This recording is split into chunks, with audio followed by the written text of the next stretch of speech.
Welcome, Excellent. welcome to RockEyez. Hello. Hello, Glad to be BK here. Lynn. I mean, doing research on you. I know I'm not going to get everything right in order, so you could help me out a little bit because, you had some career so far. You know, Well, thank you. yeah, like very impressive, very impressive. So let's get started, and if I'm wrong, I'm wrong, whatever. But I started with Eve's Apple.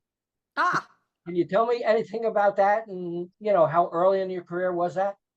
oh gosh. It's hard. That's hard to say because up until Eve's Apple, I had been doing a lot of blues music, Right, and so I had put out three blues records, solo blues records by then, and I kind of fell into discovering symphonic metal. right. Um, and that just kind of changed everything for me. That really like changed my trajectory, and I got into metal at that point.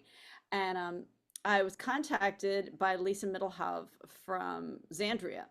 Uh-huh. And she was putting together Eve's Apple, and Eve's Apple essentially was a group of women in rock and metal who were going to support each other. That was the goal. We were going to support each other. We were going to root for each other. We were going to be kind of a collective of women in rock and metal who were there for each other and to educate and to promote the scene. And so that lasted for about 3 years, and it was great. It was a great time. We actually all played together in Belgium at Metal Female Voices Fest 2 years in a row, and it was pretty wicked cool. And I still am I'm very good friends with a lot of the girls from that. So it was really something special. Cool.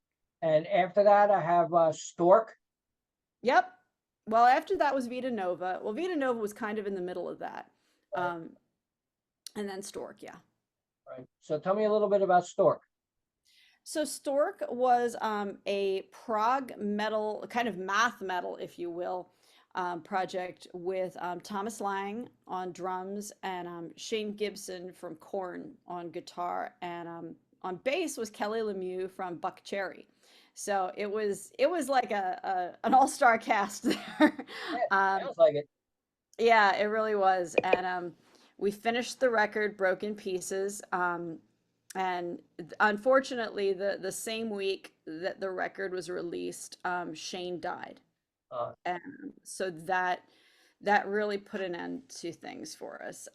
Shane was such an integral part of stOrk and the sound of stOrk right. that there was really no going on without him. And so Kelly joined Buck Cherry, and I, went and started the Spider Accomplice, and yep, and we moved forward. You know, So tell me a little bit about Vita Nova. Vita Nova was essentially my project that I started experimenting with symphonic metal. As soon as I discovered it, I was like, I need to dig more into this. So I dug into it. I was experimenting with it, and I wrote the song Vita Nova and started working with a fellow in Italy, Federico Salerno, and we would do like this. We would Skype, because it was Skype at that time, Right. and work on making the record. And so I just started writing songs, and he started orchestrating. And then I said, well, what if we just get together a bunch of women that I really want to sing with, Right. and we have them do vocals, and we all sing together. And at first he was like, well, why would you want to sing with other singers? And I'm like, why wouldn't I want to sing with other Right. singers? Yeah. Because Yeah. Yeah. it's super That's fun and rad, dude. right. Like, and also I think we got to get rid of the whole attitude that we're in competition with each other. We're not. Right. Everybody does what they do. Right. Yeah. So I literally reached out, like, bucket listed, people that I really wanted to sing with. And I was so lucky because all of them said yes. And Right. so and this was in 2013. So this is before we were, doing all the file sharing, throwing things around. So we had 13 different artists from 6 different countries, and we slapped that thing together, and it was wild. It was wild. It was a good time. It was a good time. Cool. Cool. Is everything done now on WAV files? Does anybody get together anymore? I think it depends on proximity. If you can, Right. that's great. But a lot of times, like if you're working with an artist who's, in another continent, or, Right. even sometimes in another state, it's hard to do. and finding people who like the same things that you do and have the same vision as you, it's very rare that they're actually going to be in the same town as you. Right. Yeah. So, it's if you really want that vision, then Right. you've got to find it wherever you can. And sometimes that means you got to find it in, Croatia. Right. Yeah. Yeah.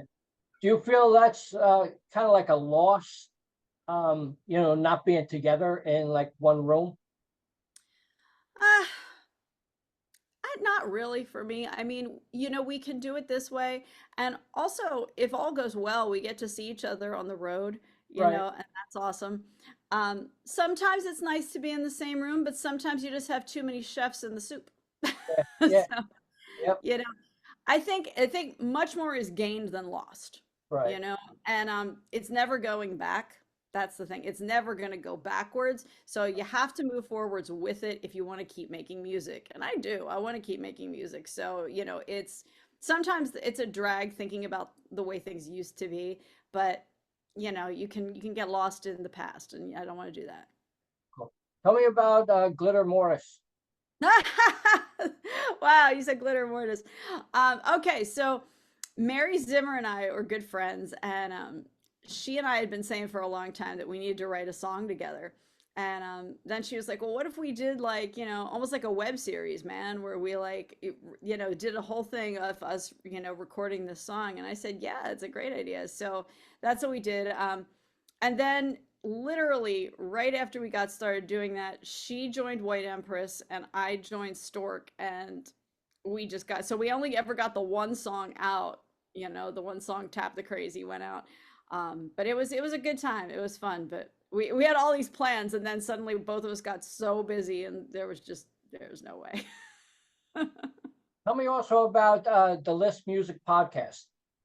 Oh, that was fun. That was a long time ago now. Um, my friend Ricardo, he is a podcaster, and he said, "Hey, I want to put together a music podcast. I want to have four hosts that are really, really different." And I said, "Okay." So I was in charge of the metal and the hard rock for that. And we would get together, and every week he would pick a topic, and we'd put the top five of like top five drinking songs, top five songs to go on a road trip to. And it went really well. Right. People liked that we would fight a lot because we did fight a lot. Uh-huh. And yeah, Paste Magazine said we were the number two music podcast right after the Apple Music podcast, and we're like, wow, Cool. that's cool. Yeah. Yeah, so we did a bunch of that, That was fun. Cool. Cool. And now tell me a little bit about Trading on 15. Oh gosh, we're going back, man. Wow, wow. I love it. So this was a long, long time ago. My husband is an actor, Uh-huh. and a lot of my friends are actors, and it was right after the writer's strike, and they were just having a rough time. And I said, well, screw it, I'll just write something for you, Right. because I'm a writer too. So I I wrote this script, and I wrote five episodes, and basically for them. I wrote these characters for them. And we wanted to get an actress to play the character that was supposed to be like me and Right. whatnot, but honestly, we just didn't have time to add another person's schedule in, Right. so I ended up playing myself. And we shot all five episodes, and then kind of on a whim, we submitted to a film festival and we won. Wow. So that was really exciting. We Yeah. were like, Yeah. so we won the Holly Shorts Film Festival that year, and they gave us money to make more. So we Good. finished off the five episodes, and then once again, everyone got busy, and we went on with our stuff. But it was a good time. Cool. Cool. Now, how about the Spider Accomplice? Ah, the Spider Accomplice. The Spider Accomplice was right after stOrk. Um, I really wanted. I'd had the name in my head for a really long time, the Spider Accomplice, and so I was working with Arno. We had been working together in another band, and we decided, well, let's see if just the two of us can write together. And Right. so we did. We sat down and we wrote "Atmosphere." That's the first song we wrote, and we just kind of took it from there and figured we'd see where it would go. We didn't realize it would go as long as it did, you know. Um, so we ended up, gosh, I guess, he and I wrote together for about 9 years, and put out a full length and several EPs and toured twice, and, did Yeah. lots of stuff. It was wild. It was wild. Cool, cool, cool. Now, what about Radials? That's brand new, I guess. That is an EP. That is basically the first half of the Spider Queen. Right. This year, my project this year is I am putting out a single with its video, one a month, every month for 2024. And Right. at the end of 2024, I'm going to put it all together on a CD with two bonus tracks that are not going to be released. They'll only be on the CD. And that will be the Spider Queen. And that is going to go out. And that will be my fourth solo album. Wow. So, Good. yep. Congratulations, man. Congratulations. Tell me about the new single, There Is Nothing. Oh, there is that. No, the new single is actually There Is Nothing was back in March. Okay, well, that was with Joe Hoekstra. Yes, yes, yes. So I met Joel. We were on the Eastern European tour together. He does an acoustic show with Brandon Gibbs. Hoekstra Gibbs is their thing. And so the Spider Accomplice went along. It was just me and Arno. So it was Marco Pastorino from Uh-huh. Serenity and Temperance, and then me and Arno, and then Joel and Brandon. Right. So it was the five of us in an RV with a bunch of acoustic guitars doing 10 countries in Eastern Europe um, over Uh-huh. the course of Cool. October. And it was pretty wild. But I met Joel then, and he's just awesome. He's just awesome. I mean, you can't ask for a better guitar player than Joel. And so when we started working on There Is Nothing, I said to my producer, I'm like, this really kind of needs an insane guitar solo. And he said, I was just thinking that. And I said, say no more, fam.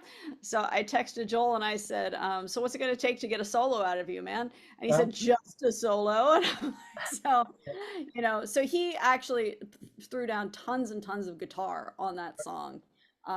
Because he's awesome like that. And Joel, my producer was so happy. He was like, oh my God, this is insane. I'm so excited about this. So that worked out really nicely, and the song went well. It went really well, so we're happy with that. So you have a new single now? I do. Like I said, one a month every month. So Uh-huh. every month. So the one for July that just went out is "Slam the Rock Back Down," and we are very excited because that made one of the Apple Music editorial playlists yesterday. So we were Cool. pretty stoked about that, and that is power metal Cool.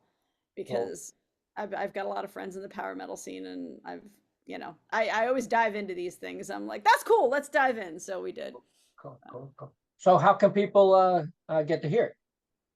Oh, it's on everything. It's on Spotify, it's on Amazon, it's on Bandcamp, it's everywhere. I feel like I've saturated the world with it, Uh-huh. probably more than people need. It's also on YouTube, the lyric video, because we did a lyric video for this one because the words are really, really important to me. So yeah, just if you just put VK Lynne in, it'll just keep popping up at you all over the place. So yeah, So do you do all the networking?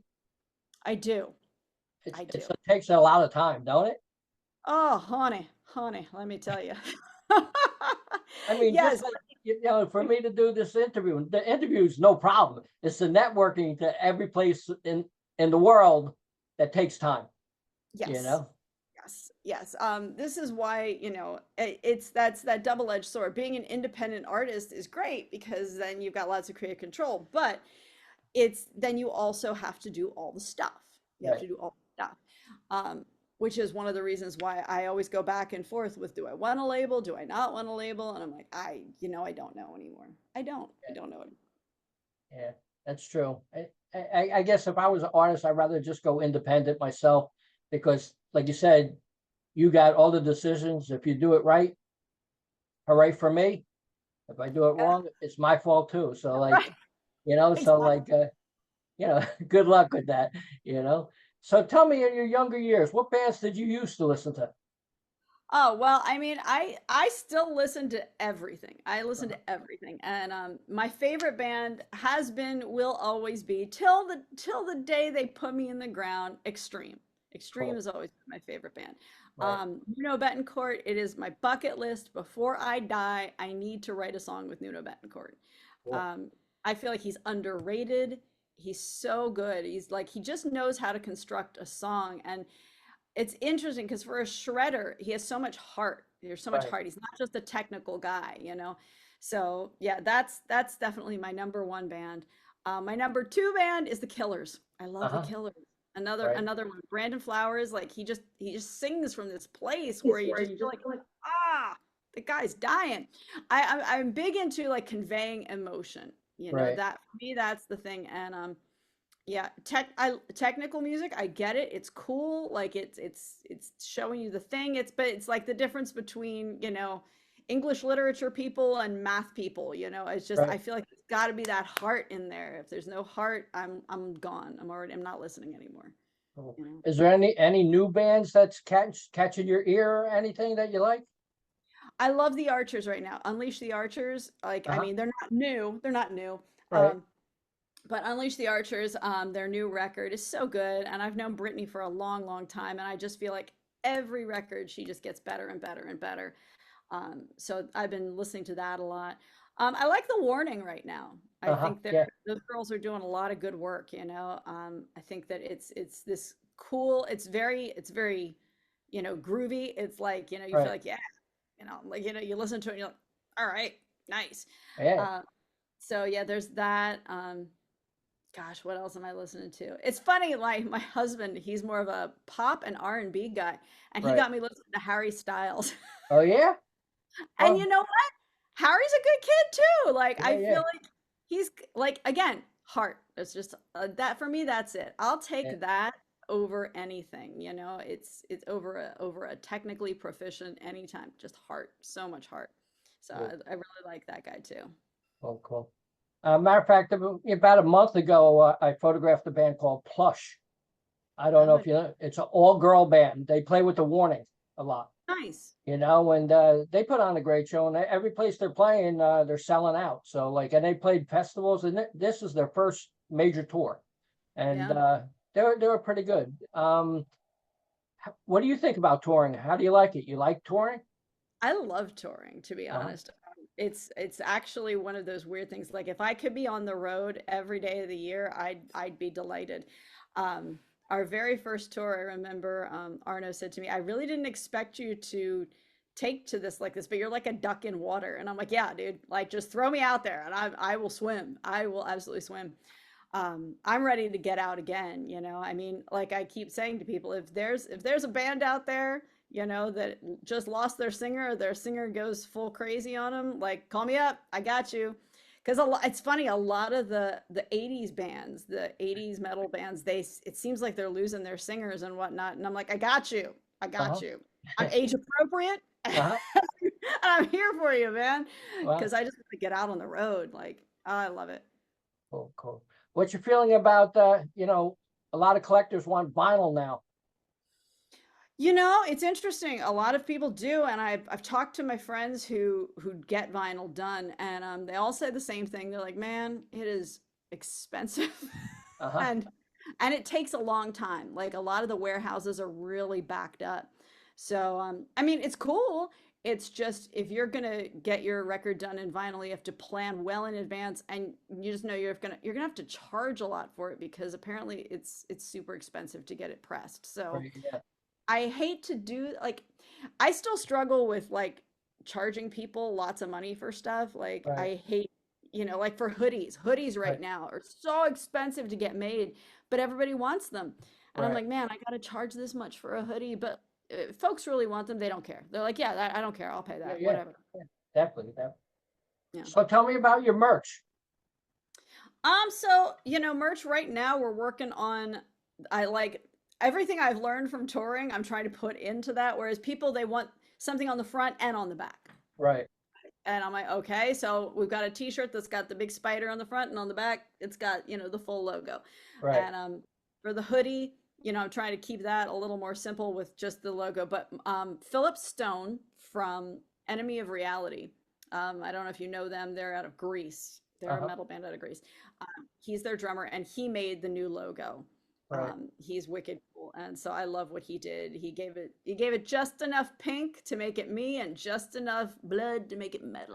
So it's wicked cool. Um, so yeah, we're doing that, and I'm going to do an earbook this time, which I've been on the fence about doing it because I'm like, I don't know, do people really want that? And I realized, yeah, they do. They kind of want that. So I'm like, all Right. right, we're gonna do it. I'm gonna throw in some pictures, throw in some stories, throw in some information and all that stuff, and give the people what they want. Right, yeah. And how can people get some of the stuff? So I have a big cartel page that has all the pre-orders up. So I can send you those links. I can put them in the chat. I can put them wherever. But I also have them up on Facebook, and I have them in my link tree. If you haven't Okay, seen my link, yeah, it's definitely in there. But yeah, it's all linked up. cool, cool. Uh, how's it feel giving out autographs? Oh, I love it. You know, it's because it makes people so happy. Like it's really interesting. I live in Los Angeles, so you kind of lose the magic in Los Angeles where Right, everyone is a musician or an actor or a stand-up comic or something. So you feel like you go and you play a show and it's like a bunch of cooks watching one guy make a steak, you know what I mean? It's right, like yep, I want to put more butter. So you don't sign as many autographs in LA, but you get right, out of LA right, where they're super stoked about live music. And then it's like when you sign something, they get so excited. And I'm like, oh my gosh, this is why we do this. This is right. amazing. I mean, last year there was a place we hit in South Carolina where this couple came in and they said they had driven 90 miles to be there. And Wow. I said, why? And they said, we saw the poster and we thought this looks really cool. And then we looked you guys up and we listened to your music on Spotify and we're just so excited to be here. And I was like, oh, that's the purest form for me. Like they Right, really came for the music. They came to have a good time and see live music. So when people say rock and roll is dead, live music is dead, it's not. It's not. It's just sometimes in the big cities where you're so overwhelmed with it, it seems like it's dead, but it's not. It's only mostly dead. right, yeah, yeah, yeah, definitely, definitely. Do you have a personal goal for the rest of the year? Yes, yes. Thank you for asking. Yes, I am going to finish this record, come hell or high water. Every song it gets a little more challenging to finish it and finish the video and get it done in time because then we're starting the next song. Because I have over here a whole folder full of songs, but I'll get inspired and I'll write something new and send it to Cody, my producer, and he's like, "Okay." I thought we Yeah, were going yeah. to do this. And I'm like, well, we were, but I'm really excited about this right now. And to his credit, man, that boy will pivot and he just, yeah. I have thrown so much crazy stuff at Cody this year and he's awesome. He was recommended to me by Lindsay Schoolcraft. And she's good friends with him. She's worked with him before. And she said, you need to talk to Cody Johnstone. He's your boy. And we got on the phone and we talked, and immediately he knew exactly what I wanted. Because I said to him, I want to take everything I know from blues and everything I know from metal and smoosh them together, and we're going to make blues metal.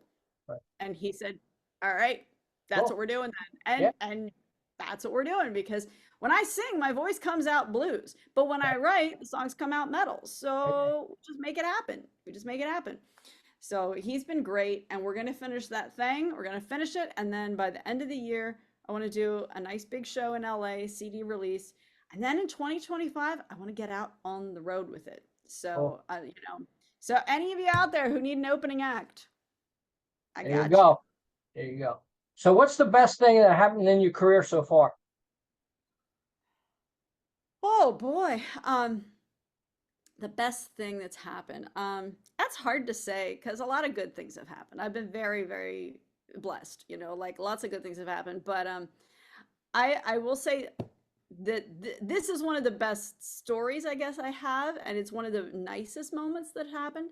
Last year we were on tour with Visions of Atlantis, and we hit up Caboose in Minneapolis. I don't know if you've ever been there, Uh-huh. but it was my second time playing Caboose because 10 years before that, I had been with another band and we had gone on a short tour with White Empress actually.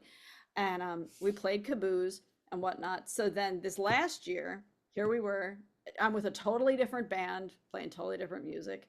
And we're up there and I'm noticing there's a woman, I'm on stage and she's in the front row, but she's staring straight ahead and she has her hand on the speaker. And I Right. realize it's because she's blind. And Oh, so she can't see us, but she's just feeling the music, listening, whatnot. She's got her cane. And after the show's over, I'm at the merch table signing things and whatnot. And I see her cane coming, and here she comes, and she gets there and she kind of pats the table. She goes, I assume I am at the Spider Accomplice table. And I said, you assume correctly. And she said, well, I want to buy a t-shirt. I said, okay. So I'm describing all the t-shirts to her and whatnot. And she tells me which one she wants. And so I get it for her and whatnot. And, you know, I give it to her. And I said, well, thank you, you know, for coming. I told her, you know, thank you for giving a band you never heard a chance. You know, I appreciate that. And she said, oh, I've heard your voice before. And I said, no, we're not local. You know, I'm from LA. And I'm like, you probably haven't. And she said, no, no, no. About 10 years ago, I heard you here with a band called From Light Rose the Angels. And I went, and I'm like, you never saw me. She's like, but I remembered your voice. And I went, yeah. And the merch girl standing next to me is losing her mind. She's going, oh my God. And I said, well, that's amazing. And she started to walk away, and then she stopped and turned and she went, don't wait another 10 years to come back. Cool. And I was like, I'm done. That's it right there. That's it. That's it for the night. You know, I'm like, I'm gonna go cry in the bus now. Like, but I thought, you know what? Like, if I do nothing else, I did that. You know, like that somebody remembered my voice for 10 years. What? Right. What? Why? Yeah. You know, that was an awesome moment. And it kind of reaffirmed for me why we do what we do, you know? Yeah, that's amazing. I can't remember my wife's voice. Like, oh, you're going to get in trouble for that yeah, one. I know. I'm telling her I didn't do an interview today. So, you know, well, it was great talking to you. Really, Yes, a good interview. likewise. Good interview. I enjoyed myself. A lot of laughs, you know. Would you like to say anything to the fans out there? Just thank you so much, everyone who's been supportive this year. I know I've thrown a lot of crazy songs at you. Literally every song every month has been a different genre, it seems like, because I'm trying to prove a point that a good song is a good song regardless of the genre. So thank you for hanging in there. I will be putting out another song this month, and then the month after, and the month after, until Christmas. So order the Spider Queen if you are interested in it. We've got the bundles up on Big Cartel. You can get your t-shirts and your earbooks and your CDs and whatnot. And let's see how far we can take this ride. Cool. Thanks a lot for the chat, man. Bye-bye. Of course. Thank you. Bye-bye.